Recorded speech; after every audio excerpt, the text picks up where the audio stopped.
ભુજના હિલ ગાર્ડનથી શરૂ થયેલો વડાપ્રધાન નરેન્દ્ર મોદીનો રોડ શો આખરે ઝાકમ જોડ બન્યો હતો. ઠેર ઠેર તિરંગા લહેરાતા જોવા મળ્યા હતા. ભારત માતા કી જય અને ભારતીય સેના આગળ વધો હમ તુમ્હારે સાથના નારા લાગ્યા હતા. વડાપ્રધાન નરેન્દ્ર મોદી ભુજના રોડ શોમાં ખીલી ઉઠ્યા હતા.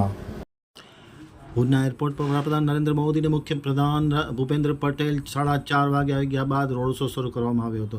નરેન્દ્ર મોદી અને મુખ્યમંત્રીનો રોડ શો અદ્ભુત અને ઐતિહાસિક જોવા મળ્યો હતો. ખાસ કરીને હકડેઠઠ માનવ મેદની બંને તરફ જોવા મળી હતી. અલગ અલગ પ્રકારના ટેબલો પણ ઊભા કરવામાં આવ્યા હતા, જેમાં ખાસ કરીને મદનપુરની જે એક ઐતિહાસિક વિરાસત હતી તેને પણ ઝાંખી કરવામાં આવી હતી. શાળાની વિદ્યાર્થીનીઓએ પણ અદ્ભુત મોદીના રોડ શોમાં પ્રદર્શન કરવામાં આવ્યું હતું. એક તરફ ઓપરેશન સિંદૂરની ઝાંખી કરાવતા આઉટલેટ જોવા મળ્યા હતો, તો બીજી બાજુ મોદીના રોડ શોમાં મોદીએ મુક્ત મને લોકોનું અભિવાદન ઝીલ્યું.